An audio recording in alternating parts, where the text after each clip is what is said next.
Hello, welcome to the, sorry, I gotta get this off my screen. Regular trustee meeting for Beavercreek Township. It is 5:02 p.m. and if everybody could stand for the Pledge of Allegiance, moment of silence. I pledge allegiance to the flag of the United States of America and to the republic for which it stands, one nation, under God, indivisible, with liberty and justice for all.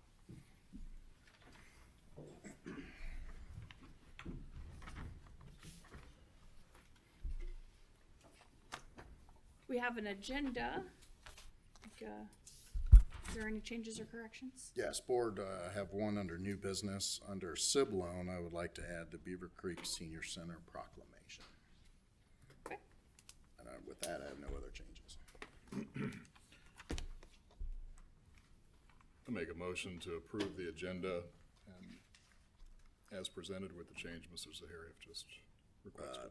Board, I do have a motion there to excuse also as a part of that first motion, Ms. Wallace. Okay. And I'll amend that to excuse Ms. Wallace from today's regular trustee meeting. Second. Trustee Crutz? Yes. Trustee Dean? Yes. You guys can watch me fall over my words since I'm new to this role. I'll make a motion to accept the general ledger report in the amount of $330,538.22 for the September 21st, 2022 payroll. Second. Trustee Crutz? Yes. Trustee Dean? Yes. Make a motion to accept the payment listing reports in the amount of $994,776.49 for the warrants through September 22nd, 2022. Second. Trustee Crutz? Yes. Trustee Dean? Yes. Make a motion to approve the minutes from the regular trustee meeting on September 12th, 2022 and the special trustee meeting on August 22nd, 2022 as presented. Second. Trustee Crutz? Yes. Trustee Dean? Yes. All right, moved on to the citizens desiring to speak. If there's anyone at all that would like to speak. Yes. We'll have you as pre-scheduled. Name and address. Yes, we'll get to you in just a moment. Thank you. All right, we'll close that portion of our meeting and move on to the pre-scheduled speaker, Alex. Thank you, board. I will turn it over and Oh, okay. I didn't know if since she's not here. Do we advance our own slides or do we nod at you? Thank you. I'm going to give it to you. All right. Thank you. Thank you.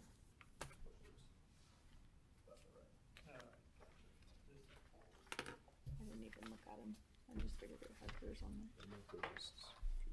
We call this our ham and egg presentation. And I'm toast the is egg not and here. I'm the egg. Yeah. Am I the egg or the ham? I don't know, but the toast is not here, or the orange juice, I don't know which. So we won't read off every slide, but we'll go through them and you can glance them. Hope has given you a folder. The entire study is in there. So the long version of the study, it is chocked full of really good information. And we've highlighted some of it in the slide presentation. All right, off we go. Okay, the river, as you all know, starts in Clark County and goes down to the Ohio River. It does not flow in the Little Miami River. That is the question we get a lot, but In we're Great trying. Miami. The Great Miami River, we try our best to make sure that people know that Little Miami is 107 miles long. We surveyed the upper 43 miles of it and went from Clark County down to Matters Mill, which is just south of Oregon. And we'd like to share the results with you. And we were just talking about river miles with the fire chief there. And so many people, as Hope mentioned, don't know that the Little Miami flows all the way to the Ohio River. So river miles might help do a little education. When they see that, they can they can maybe realize that. Really cool thing is when we were surveying these parking lots, which is primarily where our surveys took place, Little Miami is within 20, 30-minute driving distance of 3 million people. So we say an hour, but I mean, it's actually closer than an hour. You know, the main population in the river corridors down the Cincinnati area, and most people in the greater Cincinnati area can get to the Little Miami in 20, 25, 30 minutes. So it's really, a lot of people have access to the river. But as Hope said, we concentrated up here really from just that park just north of Clifton Gorge down to just about a half a mile south of Oregonia. Most of the area was in Greene County, so, and you got a big slice of it. So we're really happy to be here. And I don't know that we introduced ourselves, but I'm Hope Taft, and this is Bill Sheemus, and we're here with the Little Miami Watershed Network. And Chris Barnett may appear, but I don't know. Where's she? What happened to her? But we have worked hard. Bill and I went to visit OSU about 3-4 years ago. 3 years ago, I think. Yeah, and met with the professor there who is the expert in the state on looking at recreational value to rivers.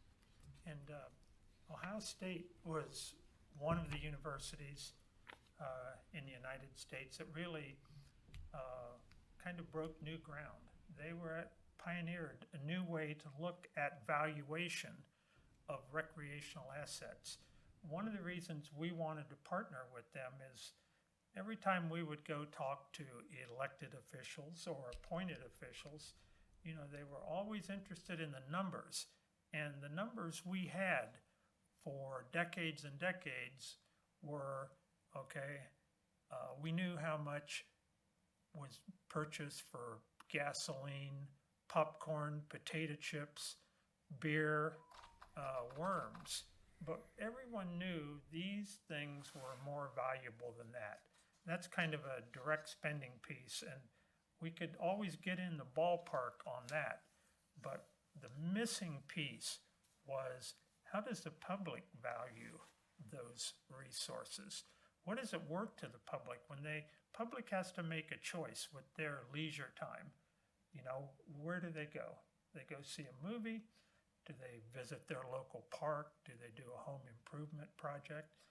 And now, through really very sophisticated survey technology, when you give your zip code to somebody at a point of sales, you ever been someplace where they say, can I have your zip code? That unlocks a huge amount of demographic research information. And that's what these universities who specialize in these value of natural asset studies have learned how to unlock through that database mining. It doesn't even touch things like real estate value.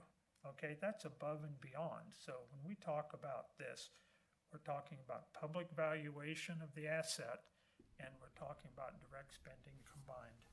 So we did 43 miles, the top 43 miles. We recruited 24 volunteers who spent 7 months going to 45 different parking lots to leave a piece of paper on the windshield that had a QR code and a website to ask people in those cars to respond to a simple survey that was on the internet, it's on the web. And these are the kind of results. The response rate, the professor, his name's up there, Brent Sorgen, who we coordinated with and did all the analysis at Ohio State, he said typically they get around 5% response rate, sometimes a little bit less. We got almost 15% response rate for this survey, which just shows you how invested the people that use that river and the bike path, they complement each other. They're really invested in it. They wanted to have their voices heard. And you may think that it's mostly people from Clark County and Greene County and Warren County, which were the links, the counties that we tested were from those counties. But 43 different counties in Ohio were represented. We had people as far away as Warren County come down to use our bike path and our river. So it's a big tourist draw, so to speak. It's just much more than just you and me and the people around us using Warren, Ohio. Okay, so Warren County. Warren County is kind of like our partner. Right. We did a little bit of surveying down in Warren County also, in what we call the Upper Little Miami, but we had people driving, as Hope said, long distances, from all over Ohio. So at the end of the study, all the numbers were crunched. The public took over 800,000 trips. That's 1 year to the upper part of the Little Miami. So that's the first big headline. Along the 45 sites we surveyed, there were over 800,000. These are annual trips. It's a huge economic engine for Greene County and all the communities here in Greene County.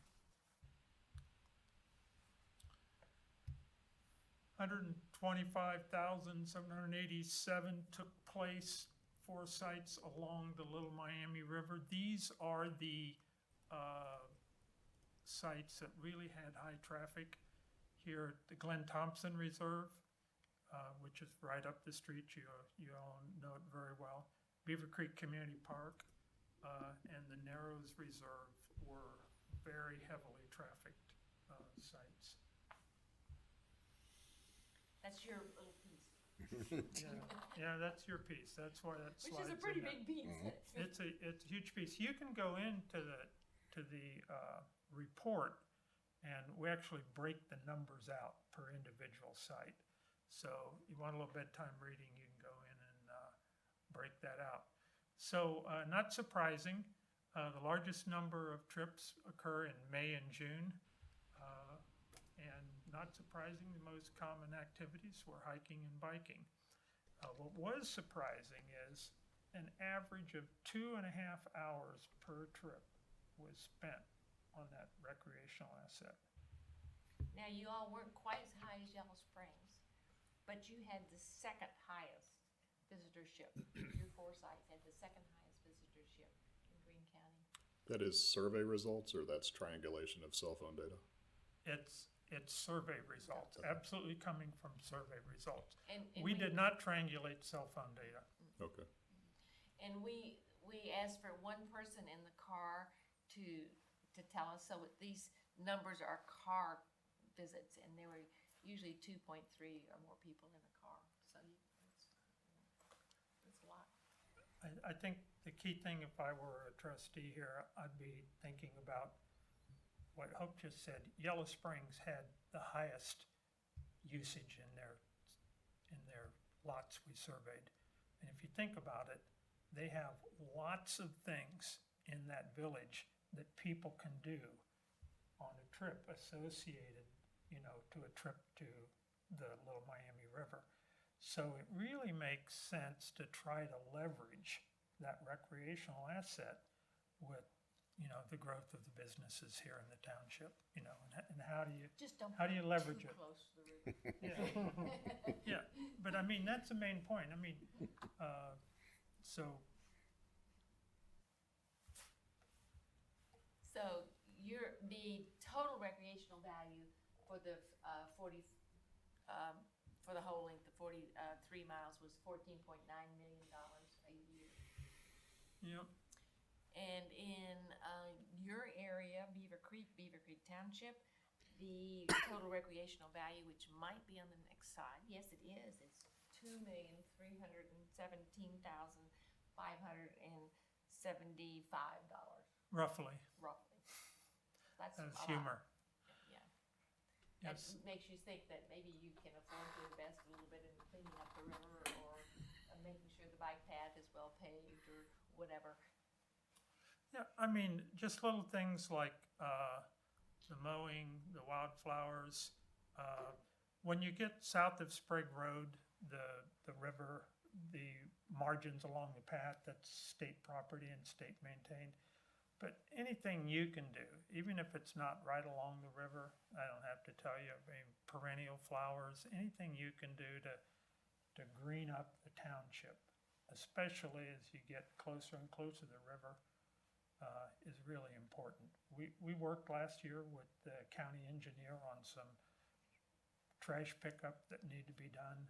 Mowing over trash is a disaster for the river. I mean, it's when they are forced to mow over large pieces of trash, it just gets chopped up and eventually finds its way to the river. So that's something to think about. I guess you ask us questions like you did, Tom, as we go. The average age is 45, so that's a little younger than me, but I walk on it a lot. And Bob bike rides on it a lot. He's riding today. In fact, yes. But this is what you just saw were the numbers for all of Clark County and Greene County and Warren County. And you can see that you are right up there at the top of usage. So it's really, you're really important. Did you calculate launch versus where they take out, where they come out of the river? So as far as when you say Yellow Springs was the highest, was it because of launch point or because No, that's they're mostly bike path. just bike path? Okay. Yeah, they're a little far from a launch point. There are only 2 launch sites in this part of the river. One is in Bellbrook and one is right at the border Right. of Sugar Creek Township in Warren County. But we did go to those places and survey the cars. So to answer your question, at the launch points, anybody that was there got a survey when we were passing them out. Yeah. So, We tried to get the private paddlers as well as the public paddlers. yep. So, I mean, you know, we just did the simple math, like we were all trained when we were very young. I just round. Every mile of the upper Little Miami is worth $350,000 a mile. So when I'm jogging tomorrow and I clock my first mile, I'm gonna say there's 350,000. Hand it over. My second mile is this.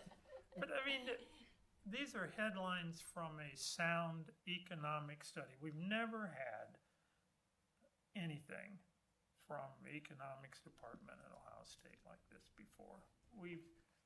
This is shocking to us, and so it should be shocking to everybody. All right, what do we do with this information? Like I just said, it's astounding. Our job right now, this year, if you go to our website, lmw.com or org, thank you, we'll have a link to the full study. You don't need that because you've got it now, your own copy. But also on there is the webinar that the professor launched and ran in March when the study was premiered. Yeah, I guess you can look at it like that. So it's not too long. It's probably 20 minutes end to end. And if you want to see the Ohio State webinar that goes with the study, he has his own set of slides, and it's worth your time to see what a real economics professor has to say about it. What we're trying to do is get out to everybody who will listen to us, okay? So some of you are here and you're with community service organizations. We'll get in front of the Rotary Club, the Lions Club, your Choice of Worship church group.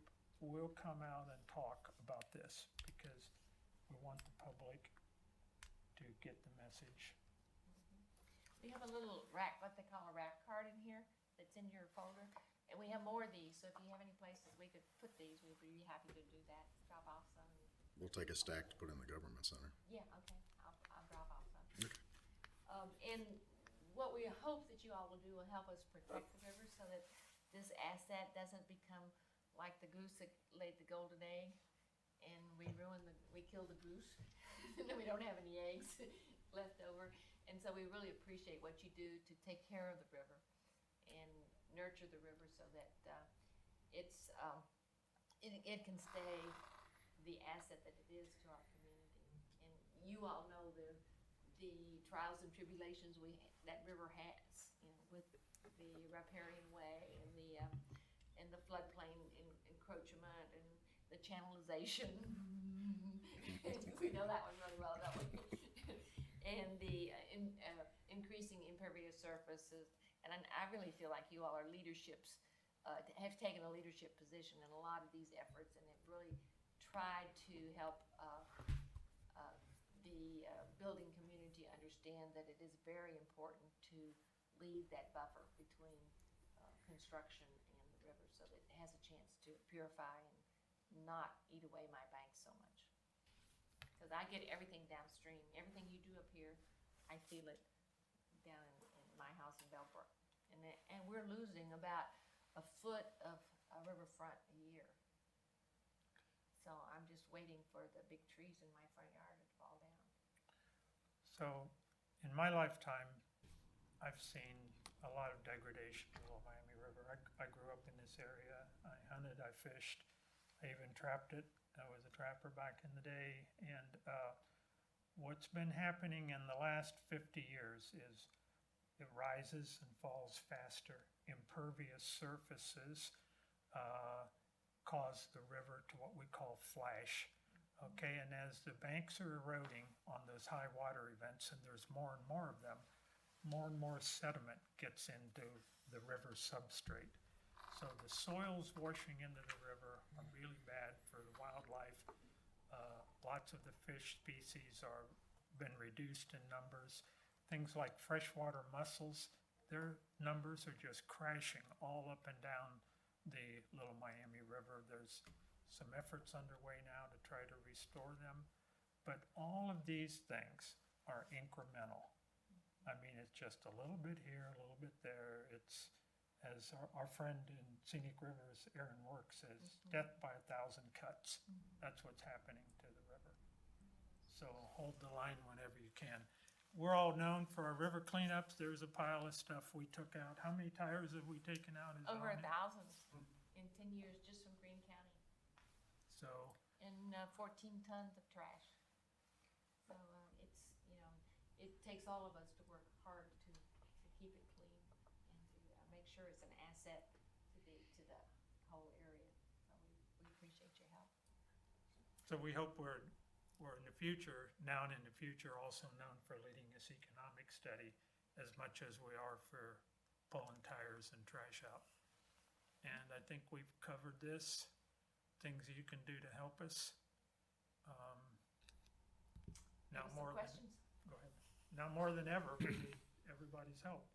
Because these pressures are just they just continue to accelerate. So, we need you to speak for the river. Why do you care? Why did you get involved in this? Well, when Bob and I moved to Greene County, we got a dream house on the Little Miami River. And when you start to see milk bottles and other stuff float by your house, you know they're not supposed to be there. And so neighbor and I decided we ought to do something about it. And I'm noted for committees doing things.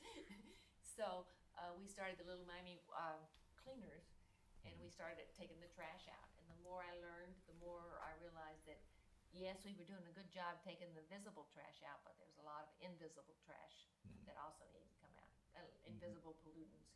And so we expanded our goal and brought in more organizations that had similar desires to keep the Little Miami in good shape, and started the Little Miami Watershed Network. And we've just kind of grown and grown and grown. And the more you get questions, you know, we knew a lot of people love the river. We have a video that can really tell that to you, why people are emotionally connected to the river. But that didn't answer the questions of why it was important from a business economic point of view, or from the visitors and Convention Bureau of Greene County, who doesn't even put the river on their maps, which boggles my mind.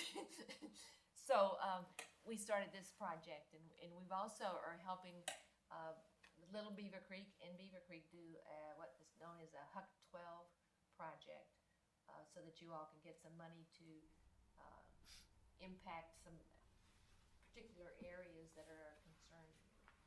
And when we were having our 9-element Huck 12 meeting today, it made me realize that if we had invested a little bit more in prevention, in riparian buffers, that maybe we wouldn't be having to spend so much on repair, which is what a 9-element HUC grant hopes to help you all do. So it's, it's all of a sudden I was faced with the pre and the post and trying to do them both, and how important it was that we really protect the river, because it really is. It dawned on me the other day that it really is the goose that laid the golden egg, and we need to take care of the goose. It's kind of like the old Chinese proverb, when's the best time to plant a tree? 25 years ago was the best time to plant a tree, and so we missed some early opportunities. When's the next best time? Now. Right now. Which reminds me, Aaron told me about a source that he thinks he can get a hold of next year that has extra plant trees that they don't have a chance to plant. And he wants very much to get a hold of those so that we can improve the riparian buffer zone. So if you know of any place you need to plant trees, Okay.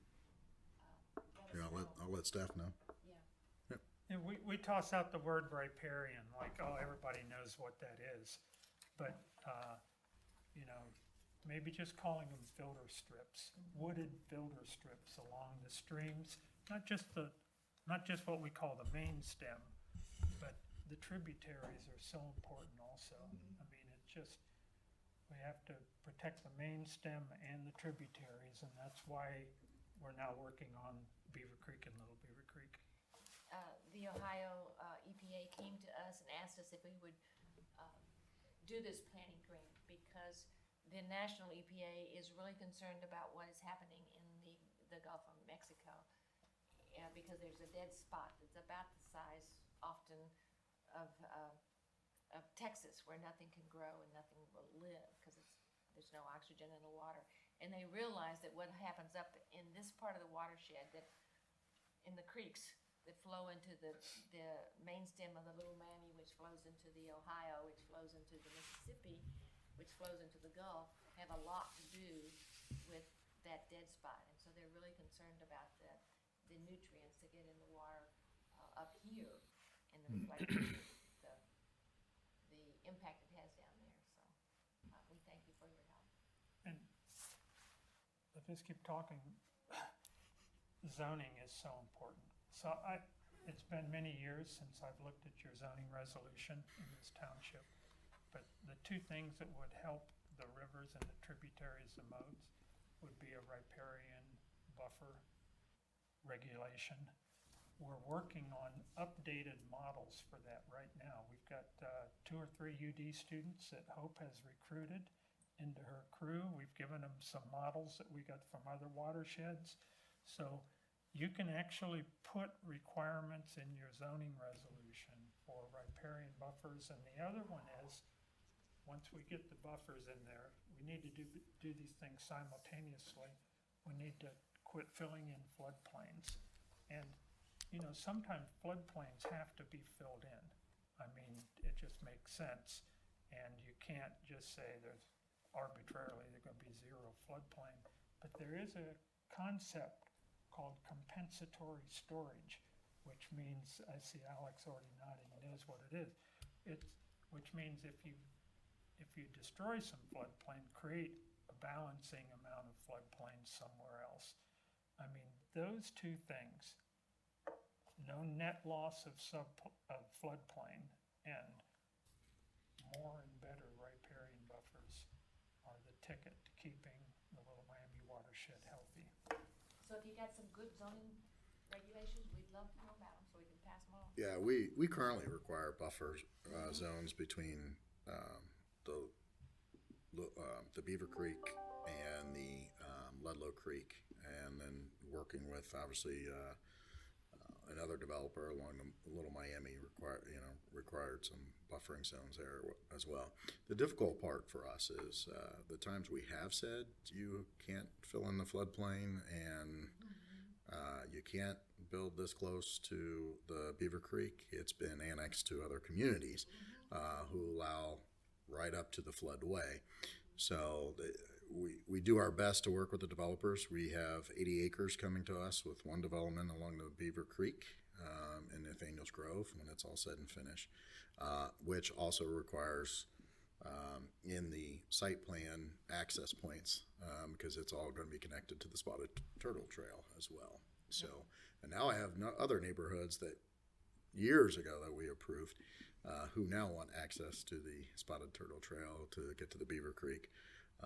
Long-term plan, we would like to connect the trail system either between the Spotted Turtle Trail bike path to a trail that will go from Glen Thompson all the way down to the Narrows. So those are things we're working with. That's a great way to increase the recreational value Yeah. of the area and protect the area at the same time. Yeah, those are things that staff continues to work on, and it's working with developers and property owners. So. You know, ideally, in the ideal world, the townships and the cities wouldn't compete against each other. I mean, I was on the zoning board and with the past chairman of Sugar Creek Township, so I've been there, fought all the dilly battles and all that stuff. And what you really need is a non-compete clause with your neighbor. And I think, you know, when we get the word out, we've already been to the city of Beaver Creek, I believe. We did the Greene County Commission a couple weeks ago. You know, those three entities right there, if they could all get on the same page, that head off some of this competitive annexation, Alex, that I know you're threatened with it. I was there and we got hammered with it. Mm-hmm. So we appreciate you doing the best you can do. Just keep it up. Yeah, we'll try. Thank you. If you need any more encouragement, let me know. Board, do you have any other questions or comments? Only other question I had is if you can go back just a couple slides. Couple more, sorry. One more. Why does she look so much happier than he does? Maybe because they're resting. Thank you very much. Appreciate you Thank coming Maybe out. that's on a Saturday afternoon and Ohio State's playing. Up in Yellow Springs with the bike path. That's the women's park. Yep. I think it is. Oh, we have to introduce Chris, who, this will embarrass her maybe. We couldn't have done this study without her. Chris organized all the volunteers. She kept all the schedules. We had to survey these lots for 7 months. 7 months. The times that all shifted. They had to be random times when we were there. All the volunteers had, if somebody was absent, they had to be substituted. People had to be told where to go, what time. We surveyed 3 different times of day, which was randomized also. 3 times a week. 3 times a week. Chris ran all of that. We couldn't have done it without her. And you're she's the past county naturalist for Greene County for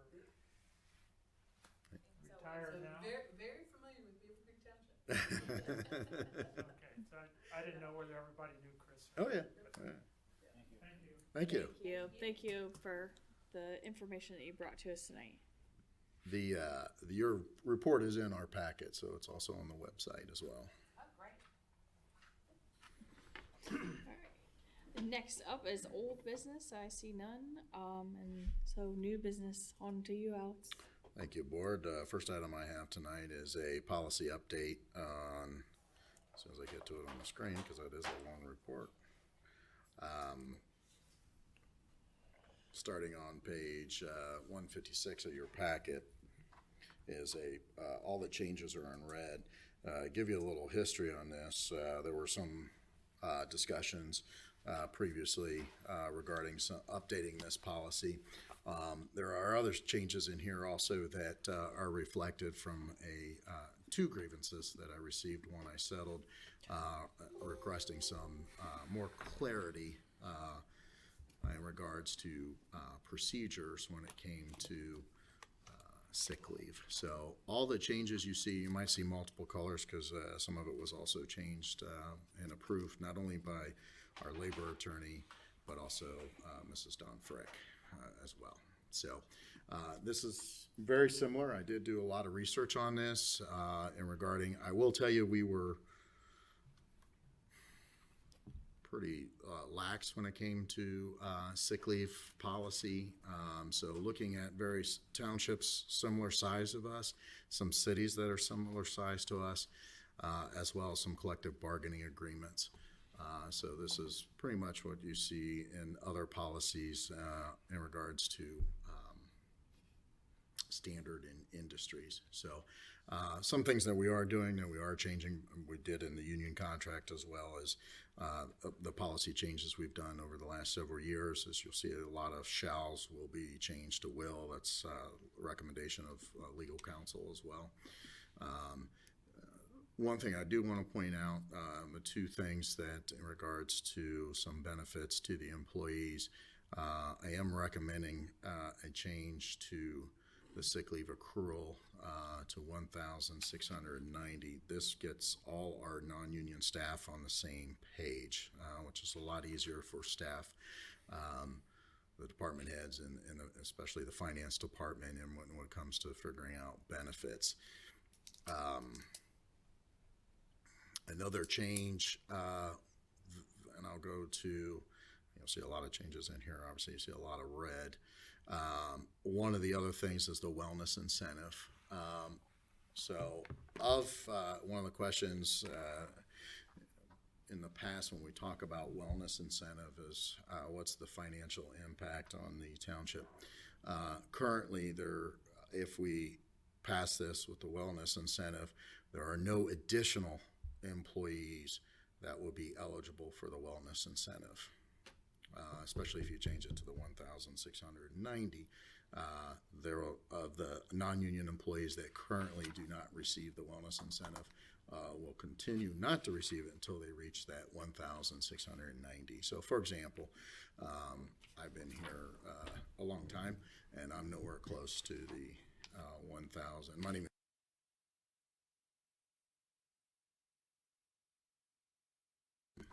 or what's in the collective bargaining agreement. So leave donation, this is allowed in two of our, one in our bargaining unit and another agreement.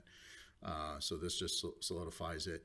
One change from those agreements, I do put in the leave donation. No employee less than 120 hours can donate their sick leave to somebody else. So we want to make sure we keep a good bank for our employees. Essentially an insurance policy if something would happen, whether it's a off-duty illness or an off-duty injury. So another is occurrences. That is a major change. This will affect everybody in the township, including our union staff, as identifying what is an occurrence. We identify an occurrence as a half a workday. Our intent is if someone has to be off on sick leave to take care of a matter, that they return. They don't just take the whole day off, that we kind of encourage them to come back to work. One, they save their sick leave, and two, they come back to be productive for the township. Qualifying events on family medical leave, these are a lot of our extended time off, whether from an illness or off-duty injury. Those are not qualifying events. The federal law says we cannot punish somebody for or discipline somebody for being approved for family medical leave and use it as occurrence. So you'll see in there that leave protected by the law, including any type of leave protected by law, but mostly we deal with family medical leave will not count as an occurrence. And this is very similar to a lot of other jurisdictions in regards to progressive discipline when it comes to occurrences. So that's the other major change. So I'll be happy to answer any questions. Any questions? What's the economic impact of, how many employees, I guess, number one, are you increasing to the 1690? And are any of those anticipated to retire in the next 2 years? And is there an economic impact you've calculated for that? So of our employees that do not receive the 1690, no. We don't have any that are close to retirement, except for me. And my contract's up in 2 years. But I won't even be close to 1690 there.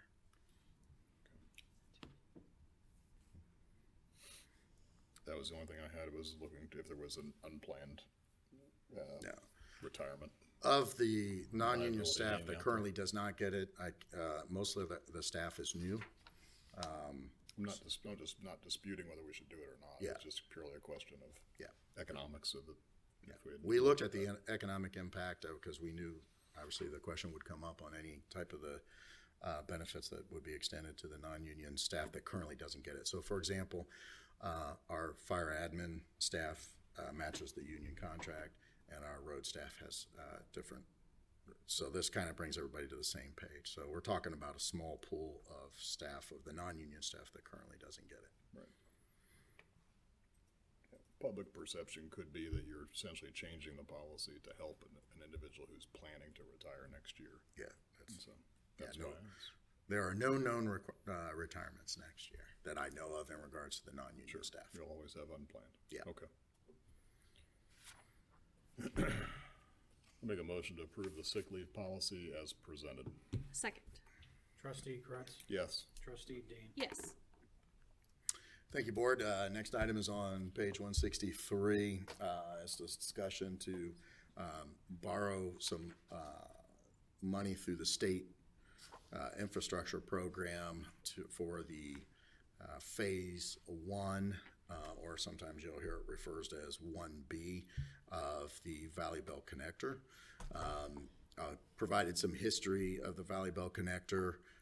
As the board is aware, that we entered an Ohio Public Works Commission grant back in 2017, which was awarded for the water and sewer design and construction, which was completed in fall of 2019. The construction phases for the Valley Bell. Phase 1 is the Valley Road next to the tunnel. That would also include the roadway that goes up to the airport, which is Dumford Road. This will be a roundabout. We did work with the county engineer on a traffic study before submitting a grant for the Ohio Public Works Commission. One of the recommendations that came back is we need to slow people down on Valley Road, especially in the tunnel. As the board is aware, we have a lot more activity and a lot more programs at the airport. So another recommendation by the engineers that were hired by the township was to put a roundabout in. And I do have some images in the packet as well on that. We did apply, me and Beavercreek Township and the Greene County engineer applied for a Ohio Public Works Commission grant for both phase 1 and phase 3, which would be the Indian Ripple side of the connector. Excuse me, phase 2 is on the Indian Ripple. Phase 3 is the piece in the middle, which you can see in the colored section there in the small map on page 165. So we were awarded phase 1. We were denied for phase 2. We did receive $1 million from Ohio Public Works Commission. The county engineer, with other projects that came up, not only in Beavercreek Township but other parts of the county, could not afford the local match. So there was discussion of trying to look at potentially the township going after the SIB loan or other financing. I did meet with the fiscal officer, I don't know, probably a month or two ago when we first got awarded this, to look at all our options in regards to borrowing the money. Also, as you're aware, that this, if approved of going after the money through the loan program, we would be able to start this project spring of 2023. That puts it on the same construction schedule as the interchange project at Trebine Valley. So I did apologize to the airport board the other night at their board meeting in regards to if the board did approve this for the roundabout, that have construction at the interchange plus at the entrance into the airport, and for the little piece that we'll need for the fire station project. This also opens up the southern part of the land on the airport, and I will call it the southeast side of the airport, which, as the board is aware, the programs that we're seeing up there, the Sinclair flight program is now at Greene County Regional Airport.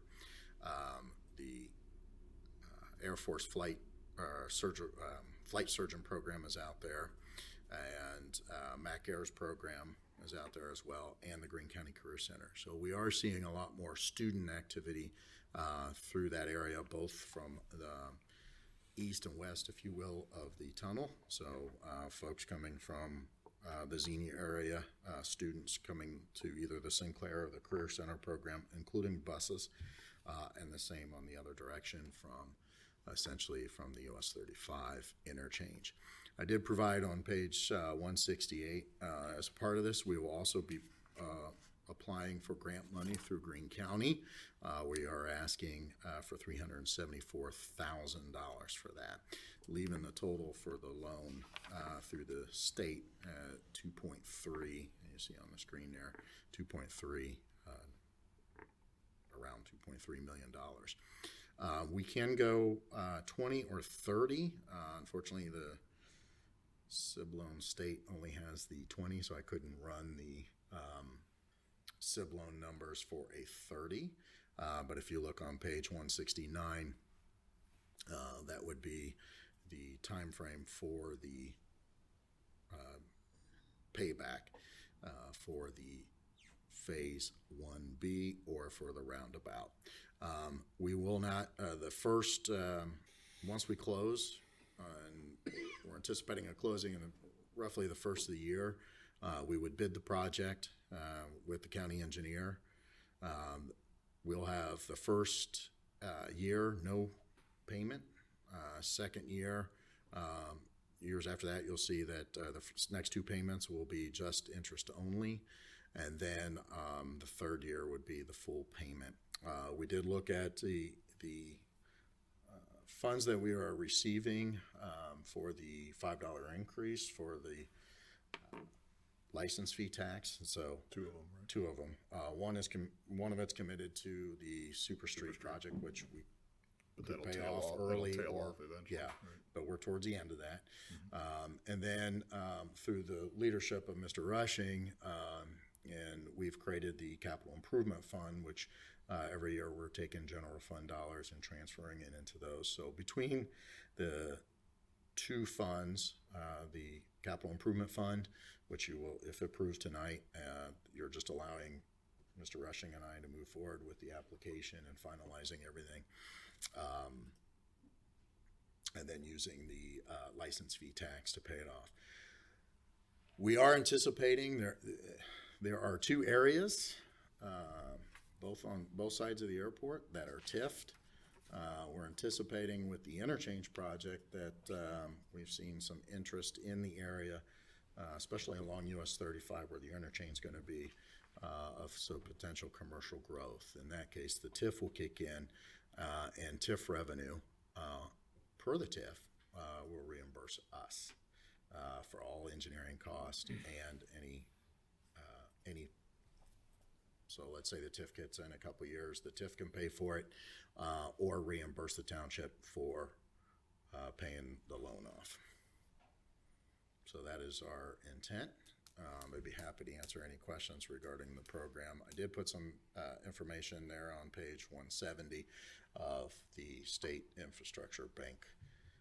This is an ongoing program through the state, and really, when you borrow the money from the state, the money that goes back in goes right back into the program. So it's just a kind of revolving loan program through the state of Ohio. So on their website, might have put it in here. If I didn't, I apologize. It tells you how much money is left for projects like ours, and I believe there's like 36 million currently.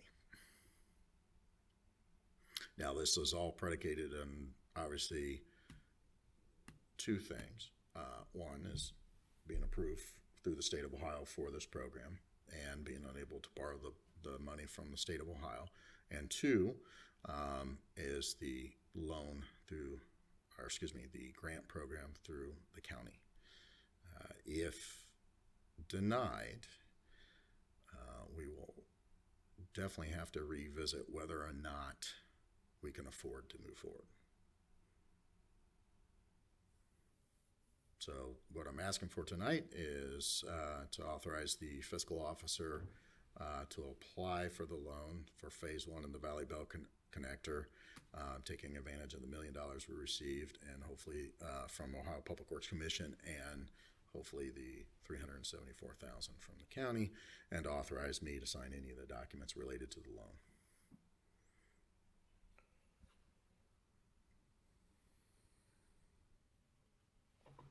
I think, so a couple things. Number one, to Mr. McConnell, I think, so what we heard at the Greene County Regional Planning Executive Committee, and I hope you can bring with you tomorrow, essentially to that, is a timeline of when that grant that we received expires, because there was what appeared to be a disconnect or a misunderstanding of potential benefit and really the opportunity cost if we allow that grant to expire. And so the concern that sounded like may be coming from the commissioner side is the timing and the load that essentially, that the highway interchange project is a 2-year project, and that if Valley Bell essentially is connected, we'll call it, at the same time, then all of a sudden we'll be pushing traffic through a construction zone at the highway and causing, backups and other congestion issues and potential safety issues. So that was, there's been a disagreement. I think it was voiced pretty clearly from the commissioner level with the Valley Bell project, the timing of the sewer and water, and that should not have occurred. We were putting the cart before the horse. I disagree with that opinion, and I, from a standpoint of when you look at development phases, and when you have other people's money, I call it from a standpoint of grant money coming to play, you have to leverage that and use it to your best abilities. I think it's going to be very important. Based on the contingencies, that this all sounds great, but if it's not supported at the commissioner level, then it's blue sky. So we need to make sure that we prepare a compelling story and argument. So that we can, and potentially have a group of us meet with the commissioners and walk them through to make sure they understand, whether collectively at a commissioners meeting or individually. Yeah, I think it's kind of speaking to the airport board and their consultant, which is Woolpert, who we use for the FAA process, but it's essentially through the county. When I presented this the other night, he said this opens up a bunch of opportunities for the airport. We get some property tax from the airport, but all that sales tax that's generated there goes 100% to the state and the county. So we don't see anything that. But I will tell you, the water and sewer project has improved, especially water, the ability to attract some of these businesses like Sinclair's flight program. I don't think the Career Center's Annex program would have been able to be built without water, without very expensive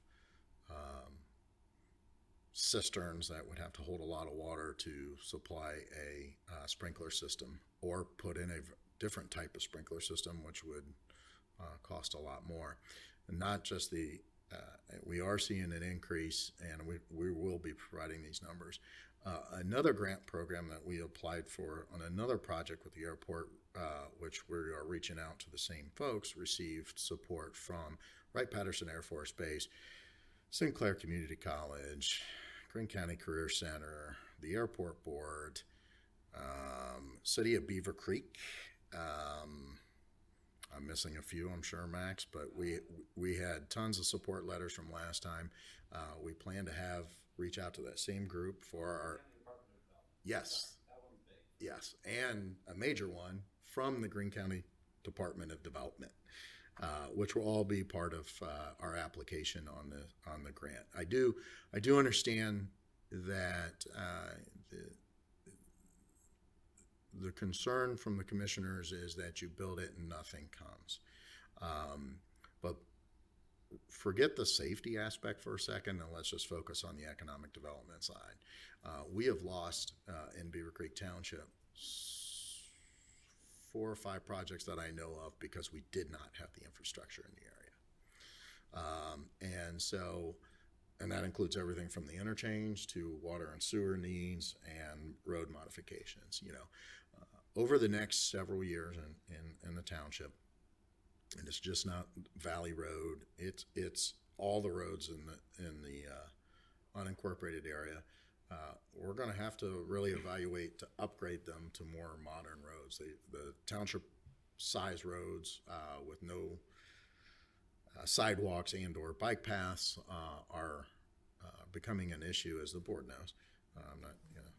But those are things that we will be kind of presenting to the commissioners in this grant. And it's not the commissioners, it's the CIC board that votes on this. No, the commissioners are members. Yeah, the commissioners are members of the CIC board. So, but there are other people on the board as well. So we will have all that data. And as Scratch, you've indicated, we've asked the Greene County Regional Planning to support this project as well. We will also, part of this project, be reaching out, and we've already sat down with Miami Valley Regional Planning Commission. The county engineer and myself and staff sat down with Miami Valley Regional Planning to identify the Trebine corridor. So essentially from Indian Ripple to 235 as a regional priority. And we are putting together information for Miami Valley Regional Planning Commission. I will be asking their support on this project, which I don't think will be an issue, but based on our positive meeting we had, we are putting some stats together in regards to the interchange project, which, as you know, the Miami Valley Regional Planning Commission was a major supporter of the Trebine US 35 Valley interchange intersection, and spoke on our behalf during their presentation of track priorities. And they've listed the last 2 track priorities. Of course, as you know, the last one got funded, but the last 2 or 3 times, Miami Valley Regional Planning Commission has rated the interchange project as the #1 priority in the region. And as you know, Miami Valley Regional Planning Commission touches several counties and jurisdictions as well. So we will be providing all that information. The concern I have is leaving the grant money on the table. If we go back to the Ohio Public Works Commission grant, Committee, District 11, and we say we can't afford this project, we're not going to see funding for this project in the future. That's unfortunate. They like shovel-ready programs and community supported programs, and quite frankly, $1 million for a project like this is in District 11 is impressive. That they would say that it warranted $1 million for this project. So they saw the community need at the district level. I think just preparation of a timeline, overlaying essentially funding mechanisms, the timing of that, the timing of construction, tie that with the timing of the highway project. If this doesn't start until fall of 2023, it'll take a year for it to finish. As far as the Valley Bell connector, that'll time out with the second year of the interchange. And essentially, if there's a serious concern that's valid over congestion, you can time the opening of the roads. if that's the concern, but at least get it built before construction costs go up while you have the grant, and don't waste any more time. It also would prevent me reading an article in the Dayton Business Journal that says Wright State University forged a new partnership with Dayton-based First Flight Aviation, a flight school located at the Dayton Wright Brothers Airport. So we have the largest university in Greene County forming a flight school at the Wright Brothers Airport not in Greene County. So that's unfortunate. I will tell you, the airport is, for lack of a better term, busting at the seams. They are working on a project to redo their parking, but they are completely out of space on their current, that side of the airport. By putting this road in, that gains access to frontage, not only for the fire station, but for the airport as well. So they could expand hangar space. They have, and we will put this in the application to the CIC board, is that they have planned on the southeast side, if you will, of the airport, additional low bay office, high bay hangar space on that side. So, and I do believe, the Ohio University, that was the other that supported the project. It just came to, so you even have a major university, not in Greene County, supporting the project. I'll make a motion to authorize the fiscal officer to apply for the State Infrastructure Bank loan for Phase 1 of the Valley Bell Connector Road project, and to authorize the township administrator to sign for the board. Second. Trustee Kretz? Yes. Trustee Dean? Yes. Thank you, board. Next item is the addition, which is the proclamation for the senior center. The event was held on Friday, and Trustee Dean was able to make the event and present with Mayor Stone a proclamation to the senior center. So I have the proclamation here, that cart before the horse, if you will, but timing of it was in between your meetings. So if you could read that into the record, I'd appreciate it. Make a motion to approve resolution 20220926-admin-H. Whereas the Beavercreek Senior Center began in 1971 as the Beavercreek Senior Citizens Club that was housed in the C.I. Beaver Hall. And in 1992, the city of Beavercreek took ownership of the building. And whereas today we celebrate the 30th anniversary of Beavercreek Senior Center, and whereas the Senior Center is a facility that provides transportation, meals, exercise, crafts, classes, and numerous clubs, just to name a few. This facility provides socialization that would otherwise be lacking for many. And whereas the transition from CI building to the Lafino Center was made possible as a result of a donation of the original Lafino Market by Charles and Anna Mae Lafino, and whereas the city of Beavercreek and Beavercreek Township came together to share the expenses of renovating the building at a cost of over $1 million, now therefore be it resolved that the Board of Trustees of Beavercreek Township do hereby proclaim September 23rd as Beavercreek Senior Center Day on the 30th anniversary in Beavercreek Township, and thank them for providing an outstanding facility and program for our senior citizens. In a witness thereof, we have hereto set our hand and caused the seal of Beavercreek Township to be affixed on this 26th day of September, year 2022. Second. Trustee Kretz? Yes. Trustee Dean? Yes. Thank you, board. Next item is on, page 172 is the biweekly report for the sheriff's office. Are there any questions?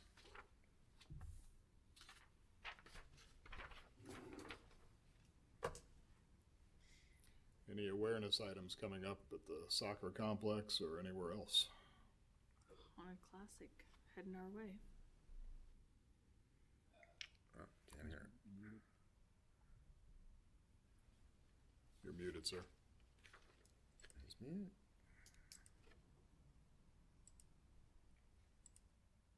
Hit the mute, unmute. Yeah. Let me see here. Should be Technical coming through. difficulties. That's on probably something I push. There's too many buttons up Yeah, there. there is a lot of buttons. It's not a far walk. Yeah. Now, Chris, why don't you come on in here? That's my, I got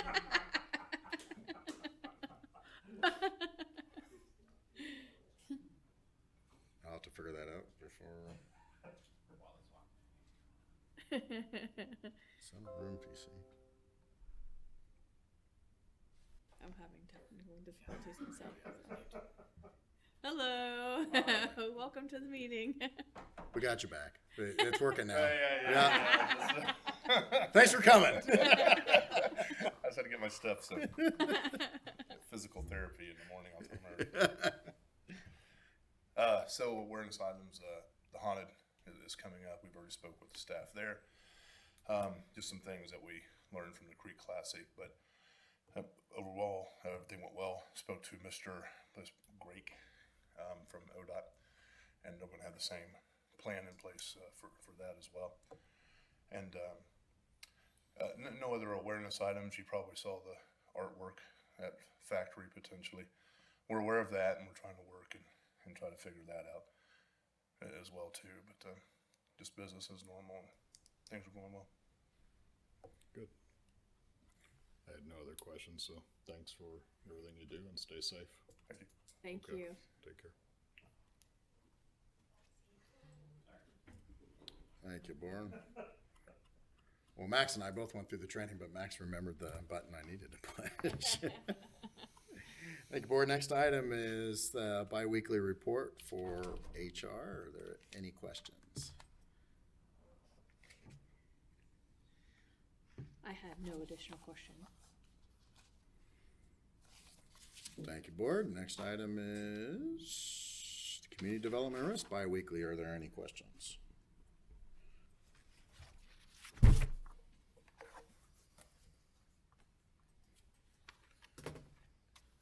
I had none at this time, other than the comments I made earlier relative to regional planning, and make sure that hopefully if we have that, and then as we put together just like I said, a Gantt chart or whatever you may, as far as a overlay of all the different timelines and especially the funding mechanisms. So, and maybe even a splash about construction inflation would be helpful. So. Hi, my name is Steen. Just a reminder that we have our second meeting of the Community Development Risk, Comprehensive Land Use Plan meeting on the 28th, Wednesday night, 6 o'clock, down here at the Trustees meeting, since it's been finished. So, just a reminder. Thank you. Thank you. Yep, we'll see you at the end for case 8. Great, thank you. Thank you, Board. Next item is on page 201 is the biweekly report for IT. Are there any questions?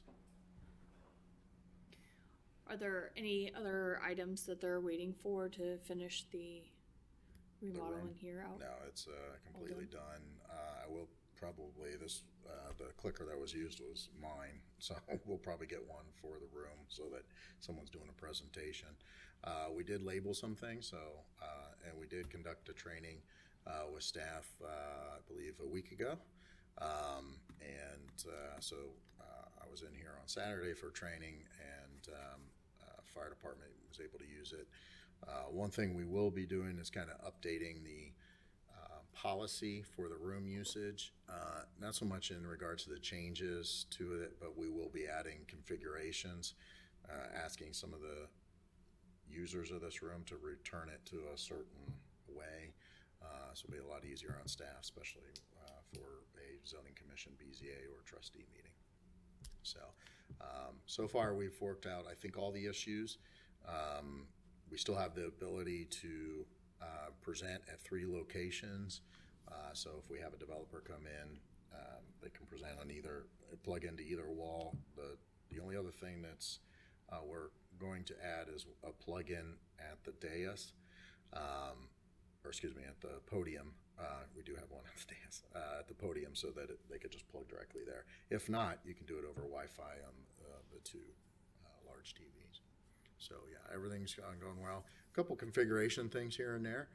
Some name changes on the little control panel over here that will make it easier for myself and Max when we're running meetings. So obviously this meeting here, but Max will be handling the BZA and zoning commission meetings. So a little learning curve. You'll see on the last meeting that was posted, we had he had audio, but a couple blackout totally my fault, just learning how to use the new system, so. Awesome, thank you. Thank you, Board. Next item is on page 203 is the biweekly report for the Finance Department. Are there any questions? Hello. The only question I had was about the online payments and how that was going. If there were any, We are already receiving receipts for online payments. We've had a couple issues where people didn't get approved for the permits, and we've had refunds, so we're trying to work on those. Other than that, everything's going well. We are updating the forms. Some of the forms were changed today. We had another meeting today. Road Department is going to put their driveway permits and right-of-way permits online. First disclaimer is going to be on the top. That's going to be actually link you to, so for the zoning maps, we'll link you to a map asking if you live in the unincorporated area. The refunds we had to submit were City of Beavercreek residents filling in the application. So we've changed the form that, do you live in the unincorporated area? And if you don't know, you can click on a map. So it'll either take you to the zoning map for the road department, which will most likely be going live for the first of the year. Will then go to the who takes care of your road. So it'll be identified either a county, city, or township. So they'll know what, if they have to for driveway permit, if it's on, let's say, Fairgrounds Road, that would be the county engineer.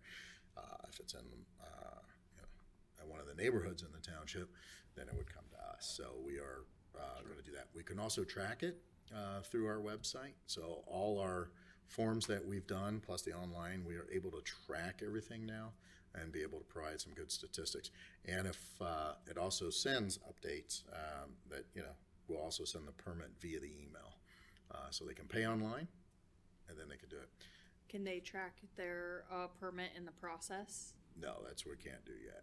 And then the system can't do that. But we can track it to see if it's been done and completed and how long it took. So those are some things we're going to be excited to look at. This doesn't stop residents from coming in. So we did a part of the, we took that small little, since we digitized all our records that have been sitting around, we did free up a little room that we're using, essentially like a kiosk room. So if a resident does come in and wants to fill out the permit, we can assist them. So if they are confused over the website, they can still come in. We'll sit down with them in that room, and then they'll be able to do credit card payment there. We won't have to touch their credit card. We have a swipe system there as well, and we can help them through that process. So that will be and you can still pay cash. So that was, or excuse me, not cash. We don't take cash anymore. You can still pay by check. So if they can fill out the permit, come into the township offices and still pay by check. So since there's a convenience fee on the online payment. So far it's been good, other than what Mrs. Molden said is that we've had to issue a couple refunds. That is a long process, so we are going to look at some other things. Just mention a couple, but there are some, we did look at other communities and what they're doing in regards to refunds. So we will be looking at that. The other thing, just as an awareness item, should be under the road department, but we did talk about today, we have not reviewed, we've looked at our other permit fees, but we have not looked at our right-of-way and driveway fees for a very long time. So we will be providing those stats and information and probably coming back to the board in October prior to going live with the right-of-way and driveway permits through our website. Thank you. Thank you. Thank you, board. Next item is the biweekly report for the road department. Are there any questions?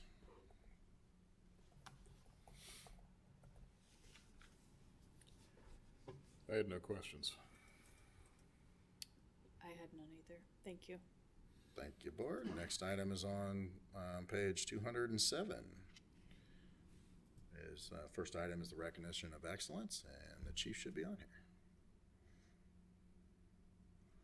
And if not, oh, there he is. Can we hear him? Chief, can we hear you? Hold on a second. I gotta push the button. Try now, chief. Nope. It's still orange. When you pressed it before, it wasn't. Try now. No, we'll have to figure that out. It's not it. Yeah. All right, Chief, thank you very much. I'll pass it on to the, yeah. As you can see there, the first item is the recognition of excellence was a choking patient made full recovery. Information's there. As the chief's mentioned in the past, we also post this on SharePoint and share it with the rest of the township employees because everyone can see that as well. Next item is the biweekly. Is there any questions that I can answer? I had no questions on the biweekly. The question I had was, if we look at, essentially as we close out the third quarter, are we tracking, similar to ahead or behind as far as the risk, the spread essentially, or the balance of, calls for service in the unincorporated versus as opposed to the incorporated portion? So I know obviously we share funds there from the standpoint of how we collect, and was always curious on a year-over-year basis if we're trending one direction or the other. So Yep. I'll so get if we with the can chief on maybe that. have something of that next week Yep. or next meeting, would be great. Yep. We'll do that. All right, Ms. Frick, legal advice, Nothing today. and Mr. Rushing. Yes, Board, one resolution for consideration is to reappropriate funds within the American Rescue Plan Act Fund. As the board will recall, the board appropriated $200,000 for premium pay for township staff. After that payroll was accomplished, it did not utilize the entire $200,000, and there was a remaining balance of $11,294.99. This has to be reappropriated from the personnel line back to the contingency line so that it can be utilized for the proper public use. On page 213, there's a resolution that can be passed as presented.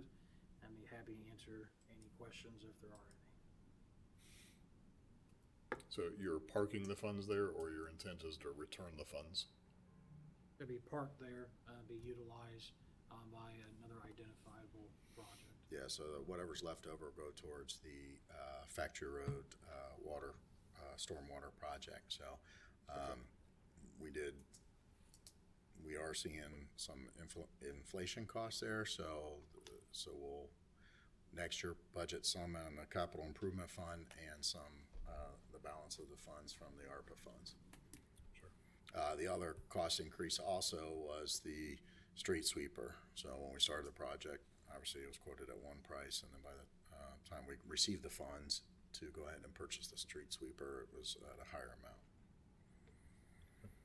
Make a motion to approve resolution for reappropriations in the American Rescue Plan Fund Second. as presented. Trustee Kretz, Yes. Trustee Dean. Yes. Thank you, that's all I have.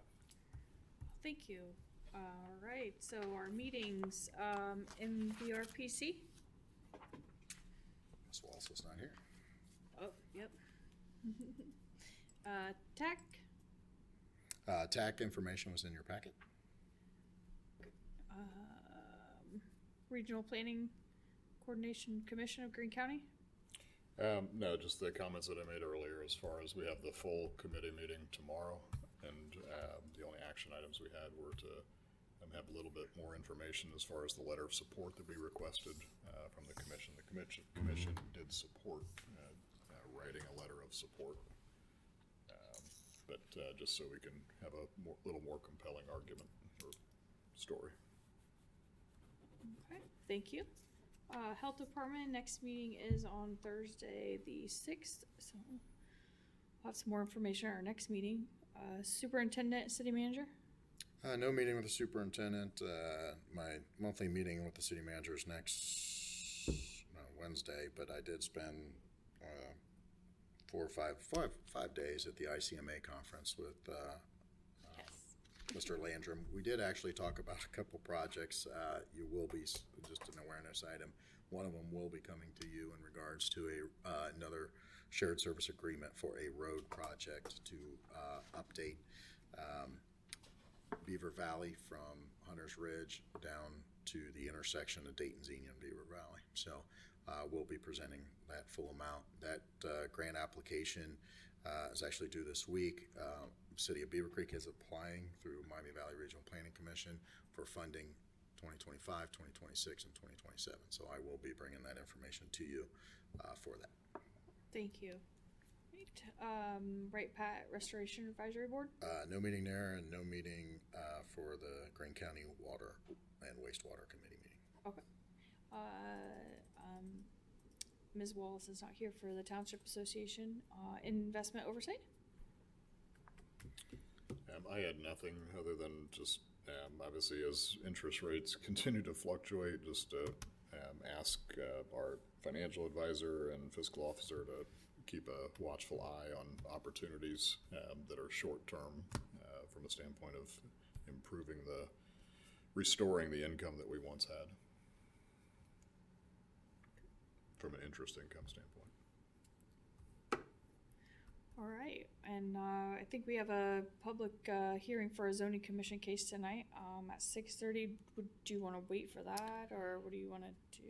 We have We an only executive session. Yeah, I first, would correct? go into Yeah. executive session and then we can I didn't know if stop there and was come out time. if we Okay. could stop and come out to the public hearing, but if we run a little bit, they can hang out in the hall. They can there. wait. All right. Which we're not anticipating a lot of residents to their.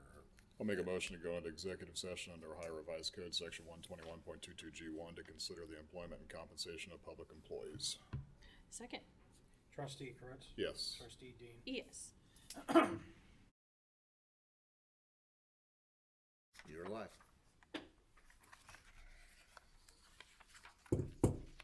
Hello. Need a motion to come out of executive session? Make a motion to come out of executive session at 7:19 p.m. Second. Trustee Kretz? Yes. Trustee Dean? Yes. Thank you, board, and I will up on your screen. Yeah. Oops, that's not that one. Sorry, let me pull it up.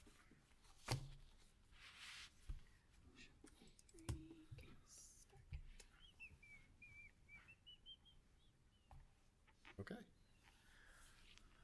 Just need a motion to open the public hearing for zoning case 831. So moved. Second. Trustee Kretz? Yes. Trustee Dean? Yes. Board, you don't need to read the public hearing. It was posted, and so we'll turn it over to staff. Awesome. That Thank you, works. I'll try to keep it brief. If Wait you're all ready, day I'll for go this. ahead and quickly read through my staff report. So the nature of the case, the Beavercreek Township Community Development and Risk Department is seeking to rezone several parcels which are currently included in the Beaver Park Industrial Planned Unit Development right across the street. And some adjacent parcels which are not currently included in IPUD, but which are adjacent within what you would call the business park area. They're attached to all the same streets. So this new designation, it's PUD industrial/commercial, or in PUDIC, is meant to expand on the allowable uses within the business park area. There's a list of parcels that are proposed for rezoning in your packet, and also a map which illustrates the entirety of the area that we're looking at rezoning here. The purpose for this rezoning is primarily to expand the list of permitted and conditional uses on the rezoned parcels. When this business park was originally zoned, it was actually the first PUD created by the township. If you look at the list of allowable uses, it's very slim.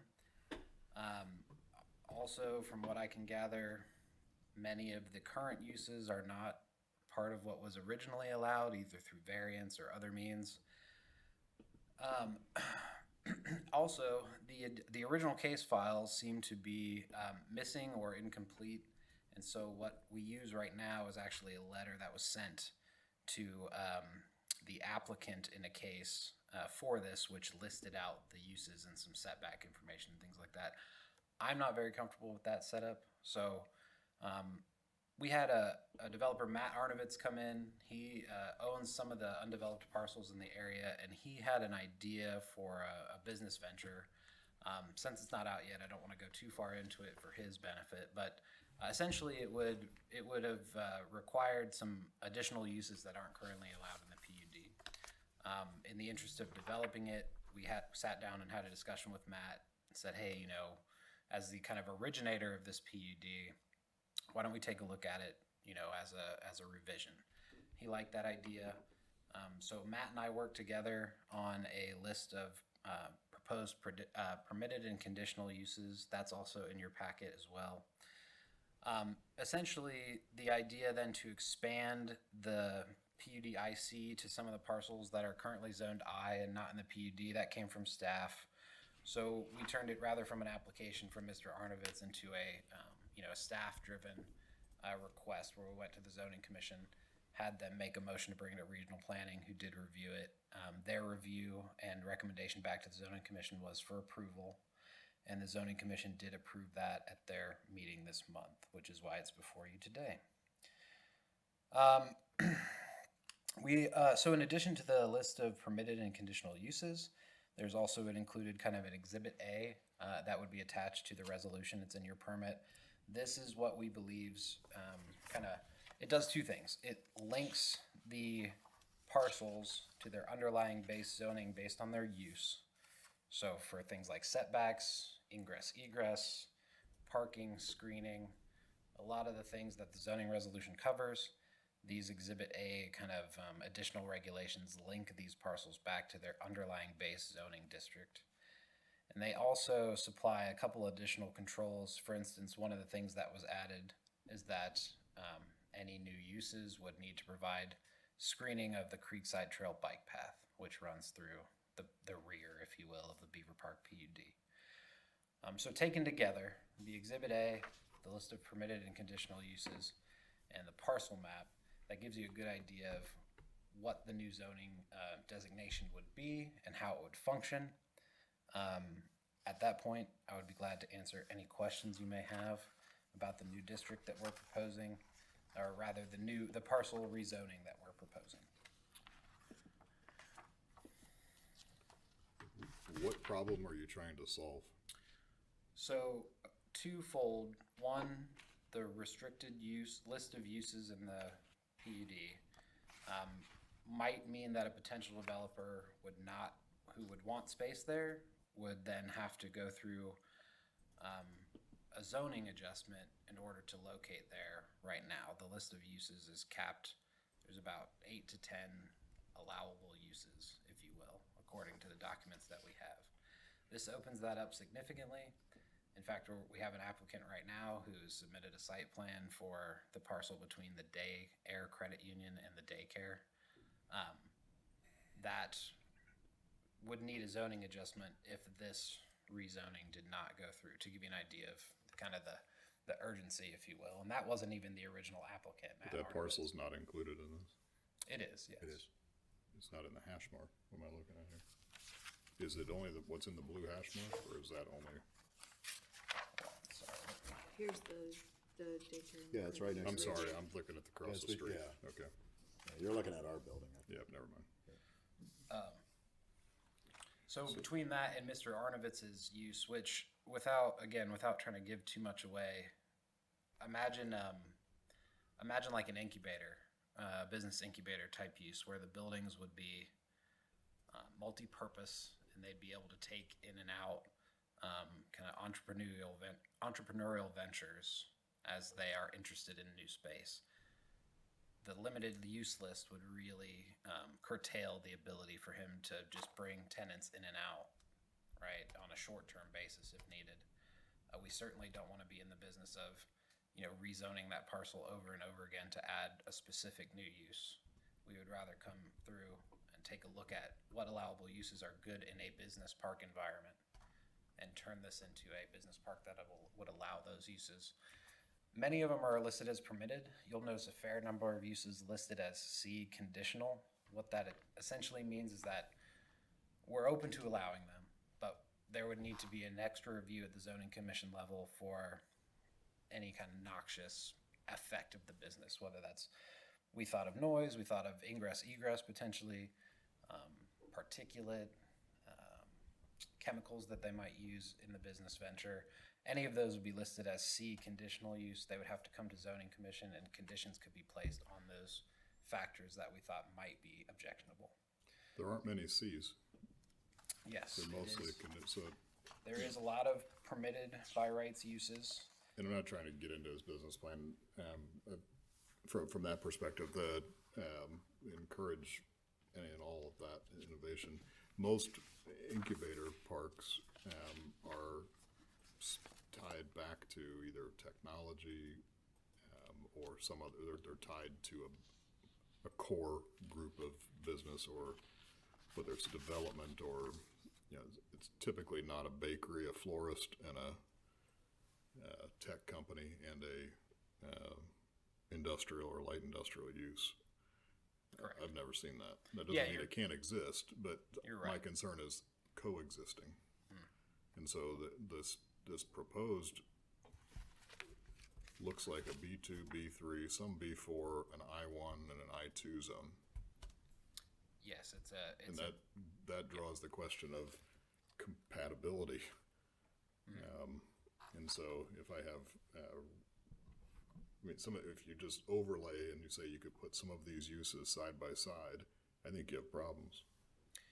one thing to note is that the Exhibit A links, so for instance, the screening requirement between two types of uses right now would remain. So if you had a use that was B1 originally, and then a use that was I1 originally, they would still need to screen between each other on different parcels. That is one way that we try to hold on to that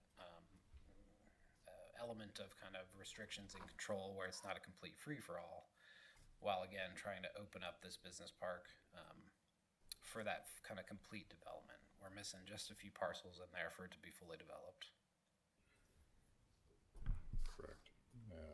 And when I look at some of this, I look at it and say, so obviously the undeveloped parcel along Dayton Xenia you're talking about needs a curb cut on one side or the other. So assumedly you would curb cut it in from Beavercreek, from Beaver Park. Beaver Yes. Park. Yeah, I don't Which believe the then lends itself, so these are not, I will tell you, for 12 years or however long I've been here, this has been an issue over there. It was one of our first PUDs and very restrictive. We have lost businesses that could not move there because of the current restrictions.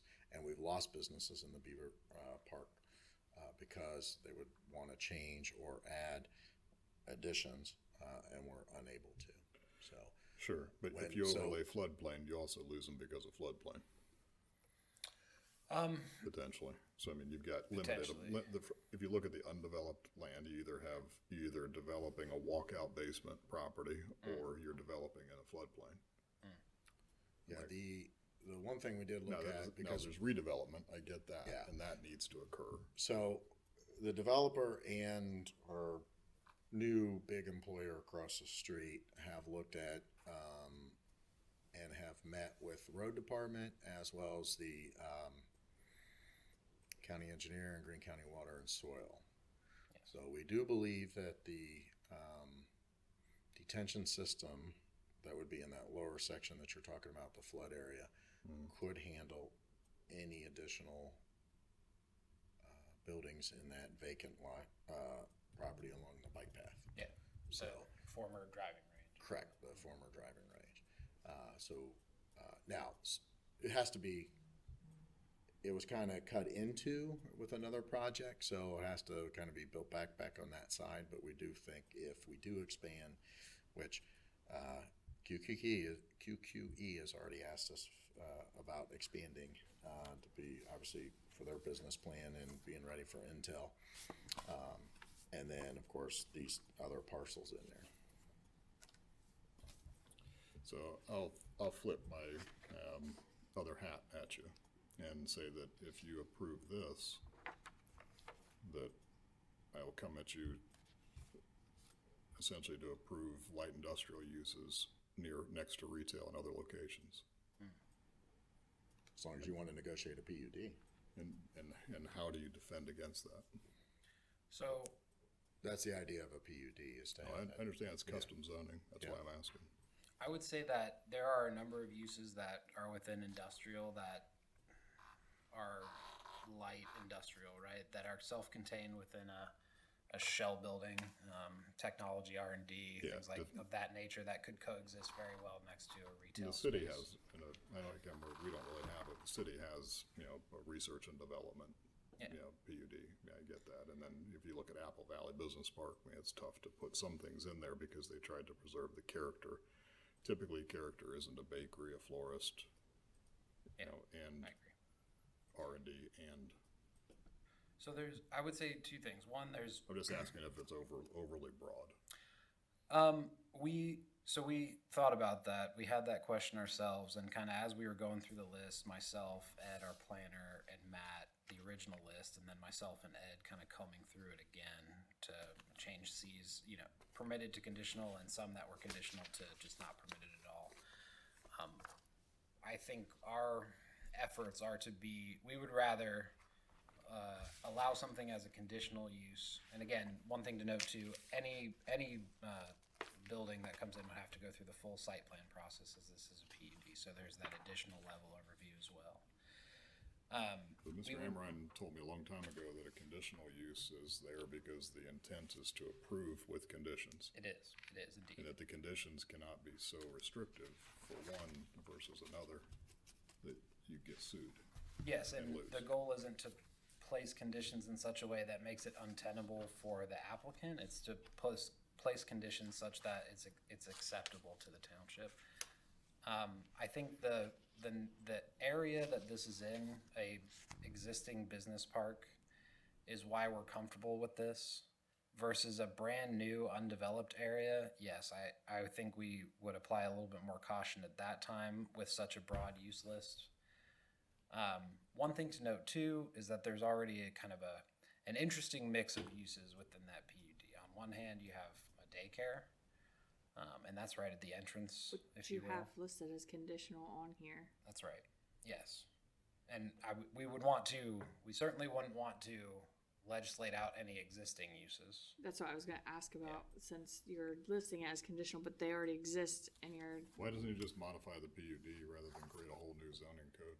I was gonna ask that too. So because To add in the uses that he wants. we talked about that, and the original documents are, so, like I said, they're missing or incomplete. Even after the digitization of our records, we could not seem to locate some of the original case files and legislation. So it's difficult to modify when you don't know exactly where you started. Are all of the individual landowners, have they all expressed their support of the request? I have not received any kind of communication of any kind, They were although we've noticed. talked with, I'm sorry? They were noticed. Oh, yes, they were noticed. The only phone call I received was from the city of Beavercreek. Yeah. And after discussion with them on the reasons we were doing this, they were fine. And of course, they got notified and the board, you were notified as well because you own this building. They took our land. So, I will say I got an email from QQE, and once I described to them the nature, they were good with it. And then also Avail Acoustics sent, it asks you, hey, if you're interested in the packet, please contact me. I sent them that packet information and heard nothing back from them, which I have to take as they didn't have any issues with it. So I don't believe any of the current users would find this objectionable. It would expand their opportunities as well. The current building owners and landowners, should they seek a new tenant, they would open up their ability to acquire different types of tenants. I don't disagree, but then why have any B2, B3 zoning? I'm not opposed, I'm just saying, why bother having any of it? If it could all coexist, why do we have B2, B3, B4? Again, I think in the context of the larger township, I do believe that there is a good reason to separate, B zoning and I zoning into areas, right? So then why wouldn't you segregate this PUD and say in this zone you can have these retail uses and in this zone you can have these R&D and industrial? I think if we were of layout that didn't have existing uses, I think that would be a good place to start. I think with the few remaining slots left here, that what we would be doing is essentially just rezoning the remaining parcels into what we think they might turn into, right? We would say, okay, between the day air and the But that's not what daycare, this proposes. This isn't not on just the remaining parcels. and I didn't hear that last one. This is, but what you're proposing is on the entire, Right. not And on so- just so the corner back by Sunoco Products, that dead zone, I'll call it. Yeah. Essentially, we're saying that could be retail, no different than you could tear the storage facility down and put a retail strip there. I'm not saying that wouldn't be a bad use, I'm just Right. saying some of these don't make sense. I mean, nature will sort out what goes where, I mean, to a degree, but just some of these uses are just, in my opinion, just look incompatible, but, it's the landowner's asking for it. That's why I questioned if all the landowners were. They were notified, so. I mean, that's how I tend to view it, as if they receive notification and then didn't express any kind of objection. I have to assume that there is none. As far, look, I don't disagree with your comment that Right, having a dialysis center next to, some. concrete batch plan or whatever, yeah. I'm just telling you. No different than having, They're working it. so, You guys can change You it. guys can change it. I mean, you have Right. the ability to. well, yeah, Any and all uses that somebody can use their property for, I would, I be all for that. Whatever the property owner, I'm within reason. I'm not saying that but allowing more opportunities for people is. I mean, there was a dialysis center planned in this development. I know, that's why I said. Yeah. And now that the hospital group still owns the property there. Right, I think part of the reason that staff is comfortable with this expanded use list and even the potential conflicts that you've brought up is that, again, staff, the zoning commission, and the trustees will have multiple points of interaction with any application for a new site.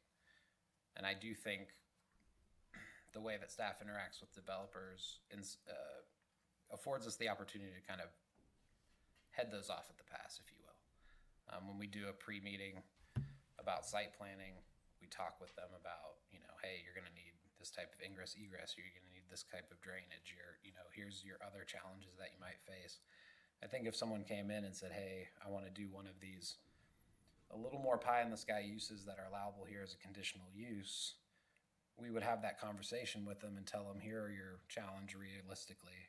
And here are some of the things, maybe not even all the things that we would require likely as a condition for that to work. And at that point, if they wanted to move forward, we'd move forward.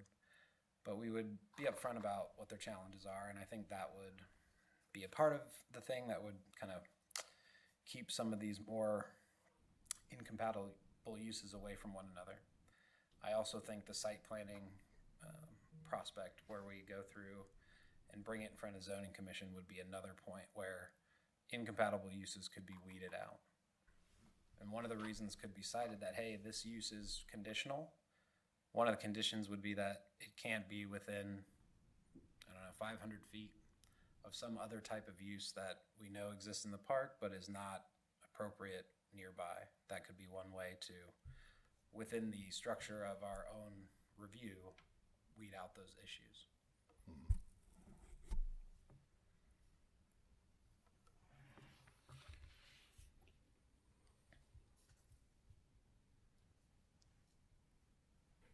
I guess maybe I don't understand why I understand like the mixed use of area, but why would something be incompatible with what's next door? Oh, for instance, the daycare. Even though the kids are typically only outside in that back fenced-in area, I wouldn't want something that created, for instance, a lot of dust particulate right next to them because they play outside. Right. Whereas, don't get me But, wrong, I would prefer to not work near any kind of dust particulate, but if someone wanted to locate something that would produce particulates way back in the back corner of the business park, makes a lot more sense than right next to the childcare. That would be one just kind of off the cuff example that I could think of. Yeah. But making them have like some sort of barrier isn't going to stop. we could put a condition on it that, you know, you would have to employ some sort of technology that captures X percent, you know, 80, 90% of the dust particulates. Yeah. That would be one way that we could try to put a condition on it that would satisfy the township.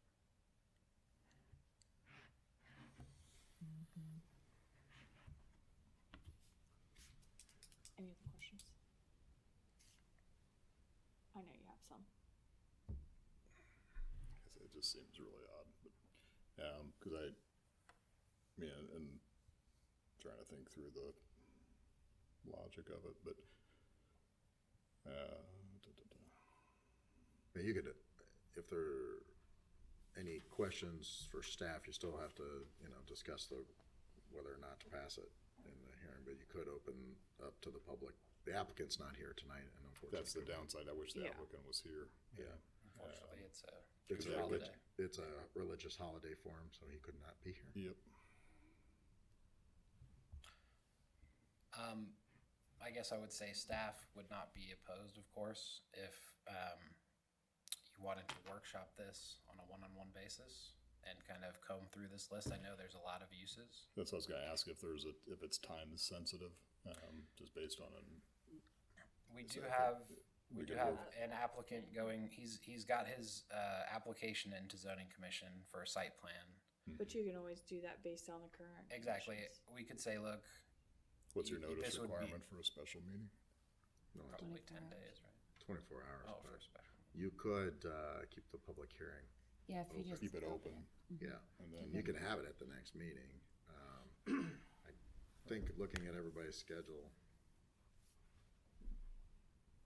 you might have a hard time.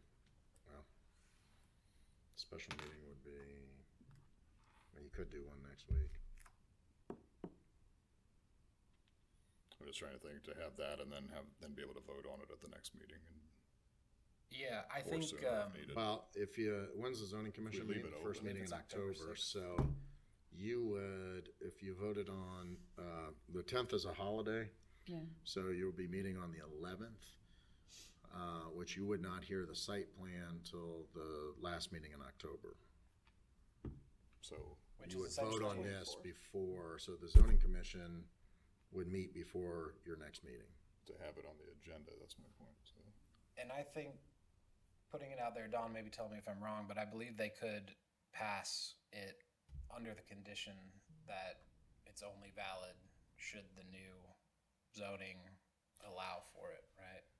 We know that this is on the agenda of the trustees. Is that something that they could do? Kind of conditionally pass it? Subject to. Recommended at the zoning commission level? I think since it's a recommendation, It's a- you could, but what yeah. happens if it doesn't? Say no. They say no, then where are you, they gotta come back anyways then. If, you're Well- saying if the zoning commission says no?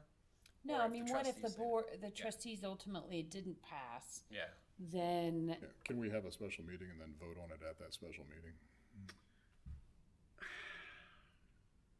That's a legal question. I would think you would still have to do a 10-day public notice if you're doing a special meeting. If you're keeping your Because we're keeping this meeting open. meeting open to your next regular meeting, which, and I'd have to go back and look at the statute. typically the special meetings only need the 24 hours, but since it's a zoning, Yeah, it's a zone, my only concern, it's a zoning action. So if you did a special meeting, you'd still have to get a 10-day notice, which if you did a 10-day notice, then you're right up against your, When is the pretty- zoning commission? they meet the 6th, And right? today is the 26th. Yeah, So so if you sent the notice out this evening, I mean, first thing tomorrow would be essentially the same, and that would be, what, 11 days, right? So, that's what I'm saying, if you sent it today, though. yeah, but it wouldn't, I mean, it wouldn't hit the mail, Oh, meaning, right, okay, you know, has to until first physically thing hit the tomorrow mail. morning, so. It's not when you post it here. the other thing If is you if post it on the if, website, that doesn't satisfy it, it's when you mail it. Correct. Mm-hmm. In a newspaper of record would be, the first time we could get Okay, it would be understood. DDN tomorrow. yeah, so it'd have to go in the Dayton Daily, is which the source we use, so it could not be till tomorrow morning. So you could keep this open till the 11th, this hearing open. Table it, keep the public hearing open. Table it for tonight. The zoning commission can make a recommendation. And two things could happen. One, if on the 11th you modify it or change it where that application, you'll have to hear that no matter what, through your second meeting in October, which at that point, But that's hypothetically for one of these uses, correct. not for all Well, of and these let me, uses. let me just quickly, so it's not the use. The use is a warehouse. It's the setbacks and some of the other things Okay, that would so change. the use is already permitted? The use is typical I-1 light Okay, industrial. so it's a non-issue then? Yeah. It's the setbacks It and would all be- the We're other not things. changing, it's not a question of changing the use. And that's Right. not such an issue, Which- then, I would think. Which, to finish what I was saying, is that if it's just a recommendation from the zone, I shouldn't say just, it's a recommendation from the zoning commission, right? So I think if you hear it on the 11th, I think you'll be fine either way on the second meeting to hear Yeah, the because site plan. you're not changing setbacks in here. Yeah, actually, so Well- the exhibit A's that talk about turning it back to the underlying base zoning district, that's different from what we currently see. Okay, Yeah. But if they made a recommendation, it could be, okay. subject to if there's, or this is the setback. You can put the setback as what you want this But even that would setback have in to the come to the recommendation, trustees. Still has to which come could be in. consistent with Whatever. what you're proposing here. Yeah, think so let's that's say the true, 11th, since you it's a site choose not to plan. Yeah, pass I think this. that's true. Yeah, Yeah. you could. You could So still pass that. Correct. Right. So what can happen on the 11th? Let's say the board chooses not to move forward with this. If the zoning commission puts in their recommendation to the board, the setbacks The setback's in, yeah. that the potential builder wants and the zoning commission agrees to, then on the second meeting in October, you can still approve that, regardless if we have to go back to the drawing board for this entire piece. If we approve this evening, would they still have to go to the zoning commission for the Yes. setbacks? Because they still have to come in. They Not with for a the site plan setbacks, anyway. just for the site. Site plan. But for the site plan, Yeah. but the Yeah. setbacks would be non-issue, so the setbacks could still be, whether it came with a recommendation, we could still modify that, or approve it as presented, or deny it. Correct. Correct, okay. Yep. Then I make a motion to table this. Is it table it, or to, Well, I think what you want to do is go Not ahead and close the open the meeting. public portion, Yeah. the hearing to allow any residents, and then we'll keep it open, we'll table it and keep it open.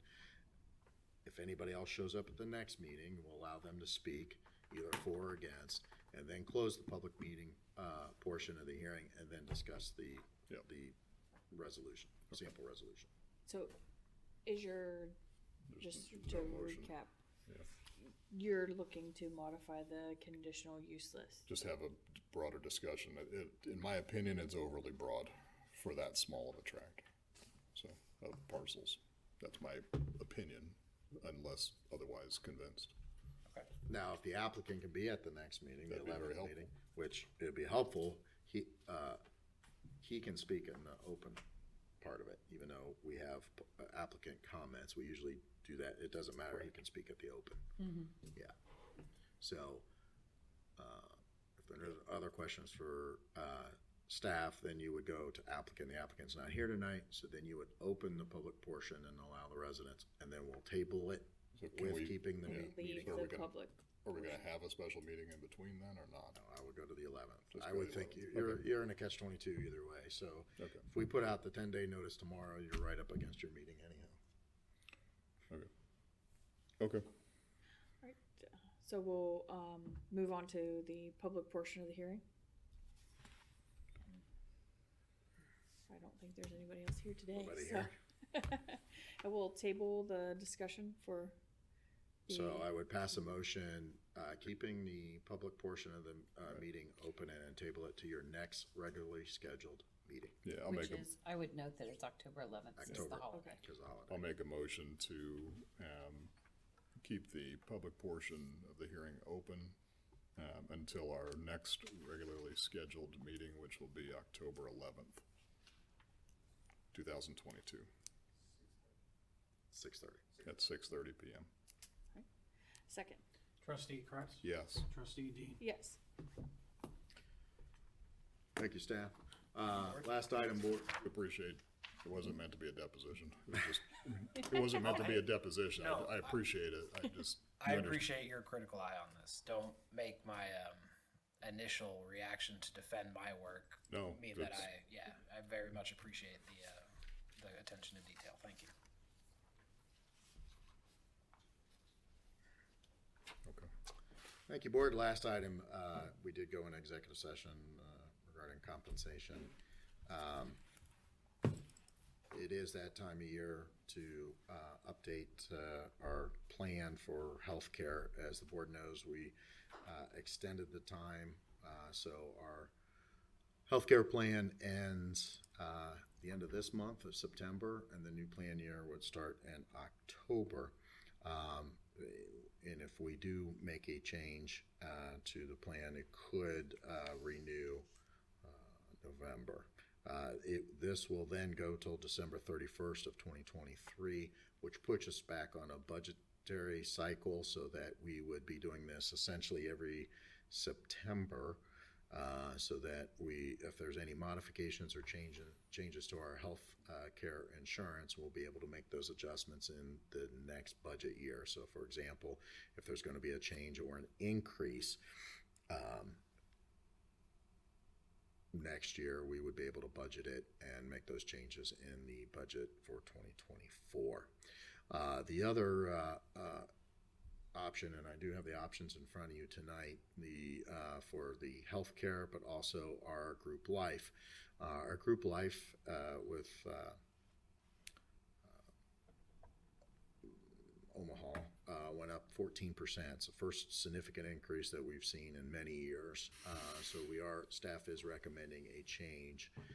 We do have an option to either go with what is presented to you tonight, which is equitable, and that's a 2-year plan rate with a 0% increase. However, if we do change to our health insurance from United Healthcare to Medical Mutual, we could incorporate that. And what I would recommend there is, if we are making a change to the health care, that we would look at negotiating with that carrier to see if they could offer at a 0% increase as well our group life AD&D. That also, what is up for the end of this year that we have data in front of you for is our flexible spending account. And we are recommending a change to WEX or WEX for the flexible spending account. In regards to healthcare, I want to thank staff, in particular Trish Gustafson, and negotiating this. We've gone back and forth on several, looking at different options for the township, that it will not only benefit the township but also our employees. So initially we were looking at a significant increase in our healthcare with United Healthcare, but Ms. Gustafson was able to negotiate that down to what we had just hot off the press today, which was a 0.8 increase. As the board recalls, we did have some issues when we changed from Medical Mutual to United Healthcare with some of the office visit, most with the specialty, where a lot of our staff that attended a physician was moved from just a regular primary to a specialist, costing more money for our staff. And then we were having issues with the prescription drugs, as you know, because we discussed it in several open meetings discussing the issues we've had. And we went back several times back to United Healthcare, and Trish was able to get some things changed. However, it's still, in my opinion, still an issue with the prescription drugs and the specialist. So if we stayed with the current PPO plan with United Healthcare, we would look at a 0.8% increase. We looked at some other options. They're all in front of you. One of the insurance committee met last week, last Wednesday, to review all this. They had some recommendations, two I've already mentioned, the life and the flexible spending account. One of the options they looked at was option 6 and option 9, which are both PPO plans. Staff is recommending if we look at a change from our current plan under United Healthcare to either option 6, which is with Anthem, or option 9. Option 6 as a page, I apologize. Carries. Option 6 has a reduction. However, they don't have the wellness plan that we've seen in the past through Anthem nor United Healthcare have a wellness program like we saw with Medical Mutual several years ago when we were with Medical Mutual. Medical Mutual, we had a very high employee participation in the wellness program, and we saw a very significant financial benefit to that, and that, as you know, board, you did share that financial benefit with the board as a part of that wellness program. If you went with the employee. or with the employee, sorry, I apologize, with the employee, and we increased that amount in that wellness program a couple times in regards to participation. We offered something to get them to come to the wellness day. If they attended, they received a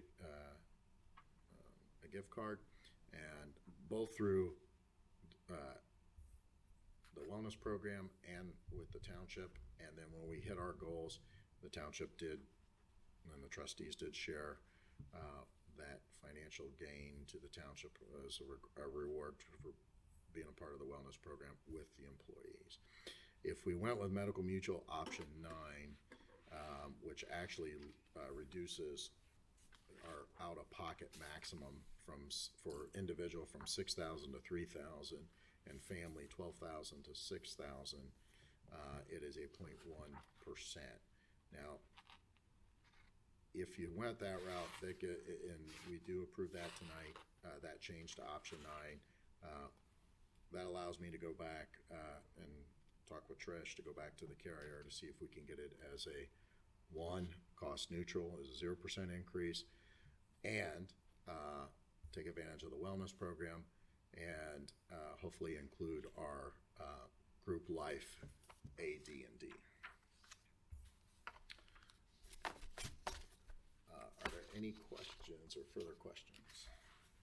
And no other questions. I think as we commented before we went into executive session on, and when we were talking about this topic, actually when we opened it up, our objective was, I think, to reach the best plan for the employees, and with no, essentially just being mindful of essentially those that live paycheck to paycheck, or close to that, keeping the out-of-pocket the same, and with no regard to what may or may not be best or good for the trustee that participates or chooses not to participate. So I think we were mindful of that in our decision. So with that, I'll make a motion to approve Medical Mutual SuperMed PPO 3020-2000 as the township's healthcare insurance carrier for the next planned year, and authorize the township administrator to sign for the board. Second. Trustee Krantz. Yes. Trustee Dean. Yes. And thank you to staff that worked on this and those on the committee, and to our finance office for keeping us in a position from a township where we can afford to be able to give back the incentives that we receive in part to those that participate in the wellness program. Also make a motion to approve either Equitable or Medical Mutual as the township's group life AD&D plan carrier for the next planned year,